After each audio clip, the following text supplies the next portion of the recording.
लगातार 4 बार के सांसद रहे राहुल गांधी अब पूर्व सांसद हो गए हैं। लिहाजा उन्हें सांसद के तौर पर मिला बंगला खाली करना है। राहुल गांधी इसके लिए राजी भी हो गए हैं।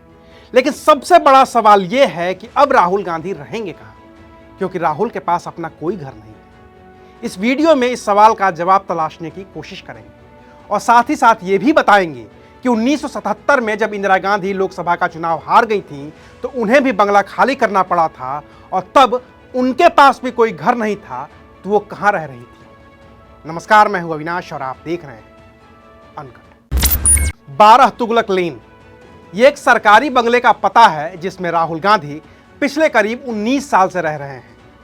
साल 2004 में राहुल गांधी अमेठी से पहली बार सांसद बने थे तो बतौर सांसद उन्हें यह बंगला अलॉट हुआ था। तब से राहुल गांधी का यही स्थायी घर रहा है, क्योंकि तब से ही राहुल गांधी लगातार सांसद बनते आए हैं। लेकिन अब मानहानि केस में सजा होने के बाद राहुल गांधी की सांसदी चली गई है, तो अब वो सांसद नहीं है। इसलिए अब 12 तुगलक लेन का बंगला भी उनके पास नहीं रहेगा।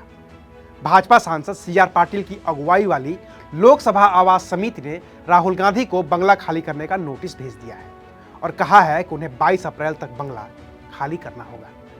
राहुल गांधी भी इसके लिए तैयार है। उन्होंने लोकसभा के डिप्टी सेक्रेटरी मोहित रंजन के नाम एक चिट्ठी लिखी है। इस चिट्ठी में उन्होंने कहा है कि 12 तुगलक लेन पर हमारे आवास वापस लिए जाने के संबंध में 27 मार्च 2023 को लिखी चिट्ठी के लिए आपका धन्यवाद।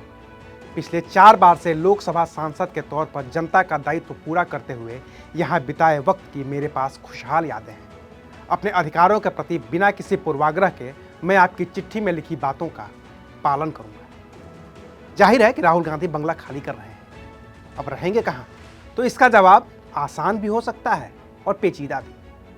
आसान सा जवाब तो यह है कि राहुल गांधी 12 तुगलक लेन बंगला खाली करने के बाद 10 जनपद में रह सकते हैं, जो उनकी मां और रायबरेली से सांसद सोनिया गांधी का सरकारी आवास है। राहुल गांधी अपनी बहन प्रियंका गांधी वाड्रा के घर भी रह सकते हैं, जिनके पास सरकारी तो नहीं लेकिन उनका अपना घर है। बाकी देश में फिलहाल कांग्रेस के 51 लोकसभा सांसद हैं और 31 राज्यसभा सांसद हैं, तो राहुल गांधी इनमें से किसी के घर रह सकते हैं। क्योंकि इतिहास के थोड़े पन्ने पलटिए तो दिखता है कि जो राहुल गांधी के साथ हुआ है वो कभी इंदिरा गांधी के साथ भी हो चुका है।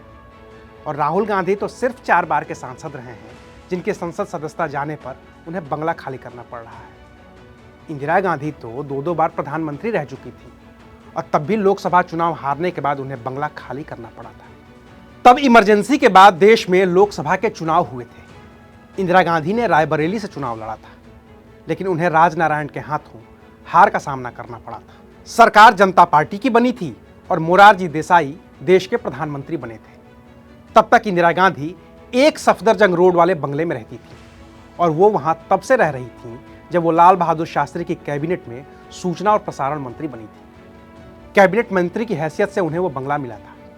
प्रधानमंत्री बनने के बाद भी इंदिरा ने उसी बंगले में रहना चुना, क्योंकि तब तक वो बंगला और उसका पता देश की सत्ता का प्रतीक बन चुका था।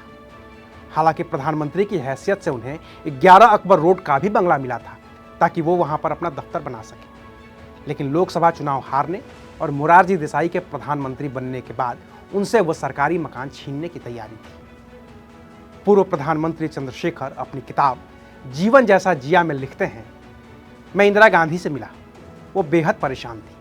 उनको अपने परिवार की चिंता थी। कहने लगी कि बहुत परेशानी है।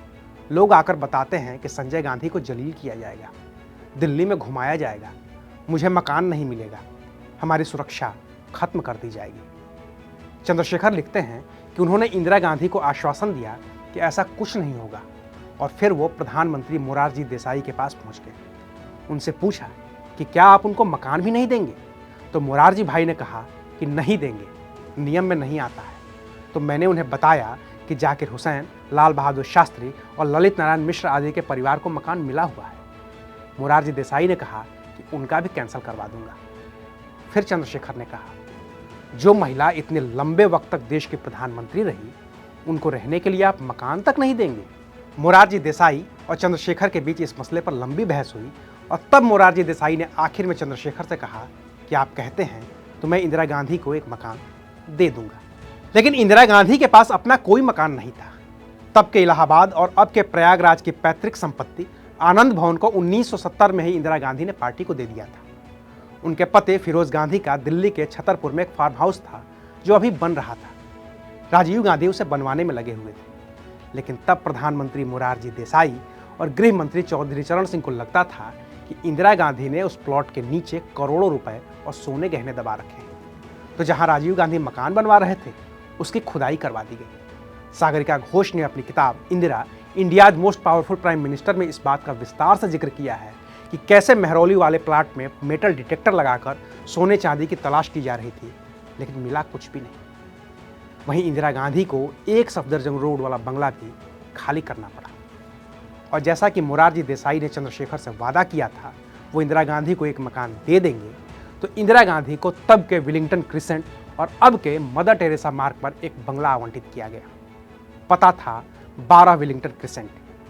ये वो बंगला था जिसे इंदिरा गांधी के प्रधानमंत्री रहते हुए राजनयिक मोहम्मद यूनुस को दिया गया था और जो तब प्रधानमंत्री इंदिरा गांधी के पर्सनल इन्वॉय यानी कि व्यक्तिगत प्रतिनिधि हुआ करते थे। इंदिरा गांधी अपने दोनों बेटों राजीव और संजय के साथ ही अपनी दोनों बहुओं सोनिया और मनेका के साथ इसी बंगले में शिफ्ट हुई।